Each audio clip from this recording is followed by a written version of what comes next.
नमस्कार दोस्तों, आप देख रहे हैं एचवीएस स्टडीज़ और इस वीडियो में आपके लिए 11 नवंबर 2024 का करंट अफेयर लेकर आ गए हैं। करंट अफेयर के साथ साथ स्टैटिक जीके और रिलेटेड करंट अफेयर्स का रिवीजन करते हुए चलेंगे। अगर आप इस चैनल पर पहली बार आए हो तो चैनल को सब्सक्राइब कर लीजिएगा। वीडियो अच्छी लगे तो वीडियो लाइक करके ज़रूर जाइएगा। लास्ट में आपके लिए क्विज़ रखा है, उस क्विज़ को ज़रूर सॉल्व कीजिएगा। चलिए बात करते हैं लास्ट डे के क्विज़ की।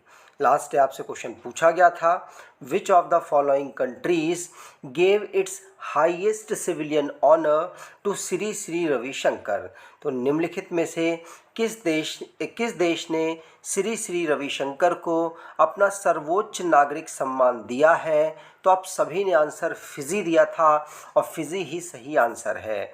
आज के पहले क्वेश्चन की बात करें। पहला क्वेश्चन है, who was awarded the Rohini Nayyar prize 2024 for promoting STEM education in rural India. तो ग्रामीण भारत में स्टेम शिक्षा को बढ़ावा देने के लिए रोहिणी नैयर पुरस्कार 2024 से किसे सम्मानित किया गया है। तो ये सम्मानित किया गया है किसको? अनिल प्रधान को रोहिणी नैयर जो अवार्ड है उससे सम्मानित किया गया। 28 साल के ये एक इंजीनियर हैं, उड़ीसा से बिलोंग करते हैं। इन्होंने स्टेम को प्रमोट किया है गांव-गांव में जाकर। स्टेम का मतलब है साइंस, टेक्नोलॉजी, इंजीनियरिंग और मैथमेटिक्स एजुकेशन। रूरल इंडिया में इन्होंने इसको प्रमोट किया और साथ साथ इन्होंने और भी बहुत सारे जो फाउंडेशन थे, यंग थिंकर फाउंडेशन, उसके ये को फाउंडर भी रहे, जो कि 3D प्रिंटिंग, रोबोटिक्स की फील्ड में रूरल स्टूडेंट्स को अवगत कराते थे कि ये क्या चीज़ होती है। इसी के लिए इनको ये अवार्ड रोहिणी नैयर प्राइज़ दिया गया है और इसमें इनको 10 लाख रुपए भी दिए जाएंगे और एक प्रशस्ति पत्र और एक ट्रॉफी इनको प्राप्त होगी। अगला, अब अवार्ड और ऑनर से रिलेटेड जो क्वेश्चंस बने हैं उनको रिवाइज करते हैं। पहला क्वेश्चन पढ़ लिया। दूसरा, फिजी का highest civilian honour Sri Sri Ravishankar को मिला है और स्टेट बैंक ऑफ इंडिया को अभी अमेरिका की ग्लोबल फाइनेंस मैगजीन के द्वारा इंडिया का बेस्ट बैंक डिक्लेयर किया गया है। उर्मिला चौधरी ये नेपाल से बिलोंग करती हैं। इनको global anti racism championship award से सम्मानित किया गया। वी वेदाचलन इनको वी वेंकैया एपिग्राफी अवार्ड से सम्मानित किया गया। विजय अमृतराज और लिएंडर पेस पहले एशियन मैन बने हैं जिनको international tennis hall of fame में शामिल किया गया। रामचरण ये साउथ के सुपरस्टार हैं। इनको Indian film festival of Melbourne में सम्मानित किया गया। प्रहलाद चंद्र अग्रवाल इंडियन स्पेस साइंटिस्ट हैं। इनको हैरी मेस्सी अवार्ड से सम्मानित किया गया है। नागालैंड को best state in horticulture award से सम्मानित किया गया। अगला, where was President Droupadi Murmu given a ceremonial guard of honour marking the start of her visit to the naval base. तो राष्ट्रपति द्रौपदी मुर्मू को नौसेना बेस की अपनी यात्रा की शुरुआत के अवसर पर औपचारिक गार्ड ऑफ ऑनर कहाँ दिया गया है। तो गार्ड ऑफ ऑनर ये INS हंसा में दिया गया है। INS हंसा फर्स्ट ऑप्शन यहाँ पर बिल्कुल सही होगा। प्रेसिडेंट द्रौपदी मुर्मू को ये गार्ड ऑफ ऑनर INS हंसा में दिया गया जो कि गोवा के दबोलिन में अवेलेबल है। ये यहाँ पर ऑफिशियली विजिट पर गई थी नेवल बेस में, उसी के अवसर पर ये इनको गार्ड ऑफ ऑनर प्राप्त हुआ है। अब डिफेंस से रिलेटेड जो करंट अफेयर्स बने हैं उनको रिवाइज करते हैं। पहला क्वेश्चन पढ़ लिया। दूसरा, इंडिया जिसने ट्राई सर्विस मिलिट्री एक्सरसाइज पूर्वी प्रहार नाम की शुरू की। 5वीं नंबर की जॉइंट मिलिट्री एक्सरसाइज विम्बेक्स इंडिया और वियतनाम के बीच में अंबाला हरियाणा में ऑर्गेनाइज हुई है। गरुड़ शक्ति नामक जो एक्सरसाइज है इंडिया इंडोनेशिया के बीच में जॉइंट स्पेशल फोर्स एक्सरसाइज है। और अदम्य और अक्सर ये इंडियन कोस्ट गार्ड ने 2 इंडिजीनियसली फास्ट पेट्रोल वेसल्स के लिए लॉन्च किया गया है। इसको डेवलप किया था गोवा शिपयार्ड ने। सिम्बेक्स नामक जो एक्सरसाइज है वो इंडिया और सिंगापुर के बीच में ऑर्गेनाइज हुई है। इंडियन कोस्ट गार्ड ने अभी एक एक्सरसाइज सागर कवच नाम की है, जो कि गुजरात और यूनियन टेरिटरी दमन दीव में ऑर्गेनाइज कराई गई। इंडियन आर्मी ने 21 नंबर का खान क्वेस्ट नामक जो एक्सरसाइज है उसमें पार्टिसिपेट किया। ये मल्टीनेशनल एक्सरसाइज थी, मंगोलिया में जाकर पार्टिसिपेट किया है। अगर आप कोई ई बुक परचेज़ करना चाहते हैं तो डिस्क्रिप्शन बॉक्स में लिंक है, वहां से ई बुक परचेज़ कर सकते हैं। आपके लिए 2024 के करंट अफेयर्स की ई बुक भी अवेलेबल है।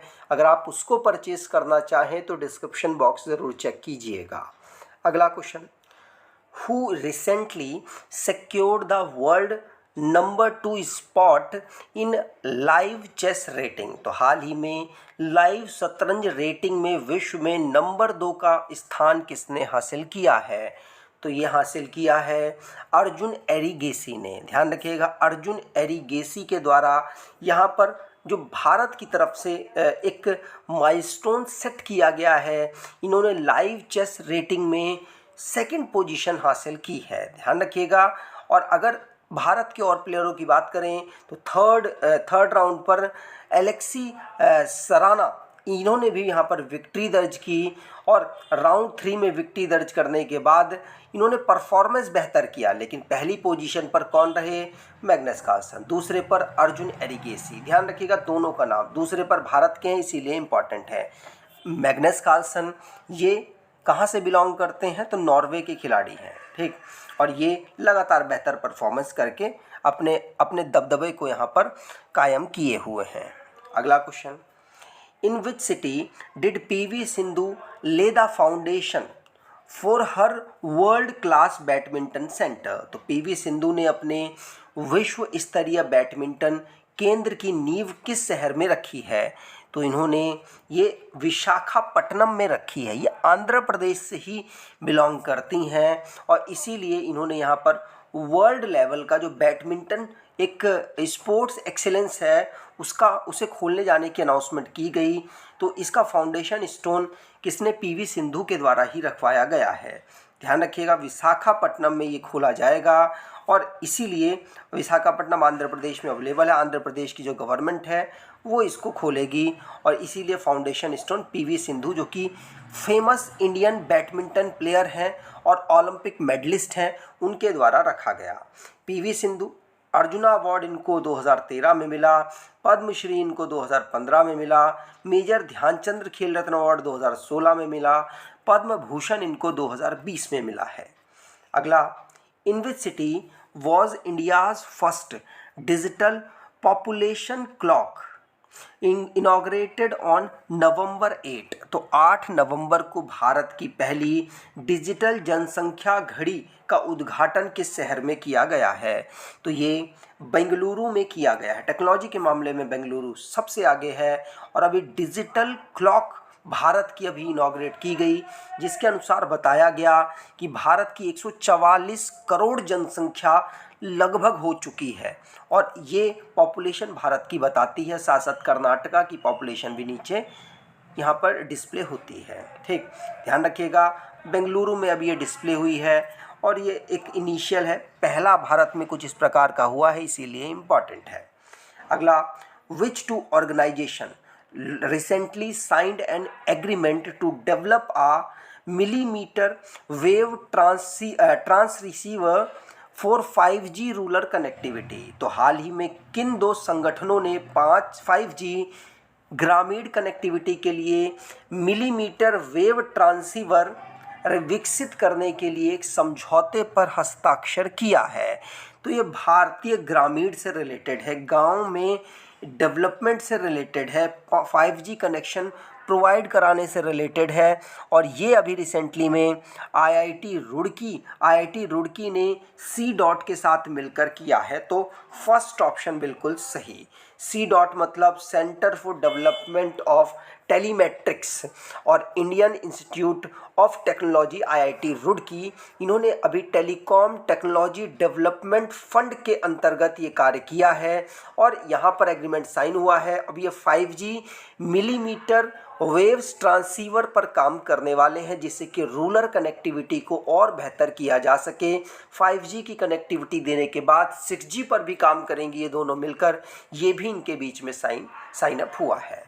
अगला, Which country has become the second largest smartphone market globally by unit volume in quarter third 2024? तो कौन सा देश क्वार्टर थर्ड 2024 में यूनिट वॉल्यूम के हिसाब से वैश्विक स्तर पर दूसरा सबसे बड़ा स्मार्टफोन बाजार बन गया है? मतलब स्मार्टफोन खरीदना बेचना सबसे ज़्यादा इस देश में होता है। और इस देश के साथ साथ आपको राज्यों के बारे में भी बताएंगे। तो यहाँ पर सबसे ज़्यादा भारत में होता है और सबसे ज़्यादा स्मार्टफोन्स खरीदे बेचे कहाँ जाते हैं।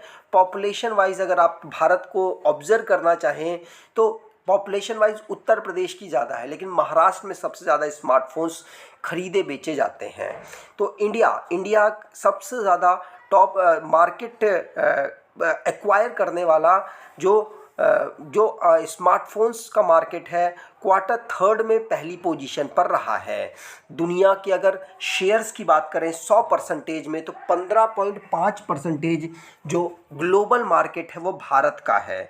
यहाँ पर बाकी अगर दूसरों की बात करें तो दूसरी पोजीशन पर चाइना, तीसरी पर और दूसरे देश रहते हैं। ठीक, अगला, which Indian state celebrates its foundation stone also known as State Day on 9 November?